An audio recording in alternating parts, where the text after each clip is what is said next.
না, ওখানে কিচ্ছু খবর ছিল না, শুধু পানি পাইছিলাম, মানে আর কিছু না।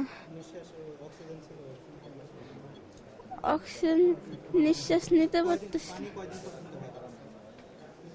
বেশি না, 1 ঘন্টার প্রায় 1 বোতল পানি খুঁজছি, পাইছি।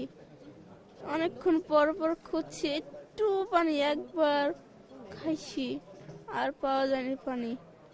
অনেক কষ্ট করে চিপাদে লাঠিতে ভাঙ্গে ভাঙ্গে নিচে নামছি। আমি ডাকি, কেউ শুনে না, আমি আওয়াজ পাই, কেউ শুনে না। তার স্বাস্থ্য পরীক্ষা করে চিকিৎসকরা জানিয়েছেন রেশমা আশঙ্কামুক্ত।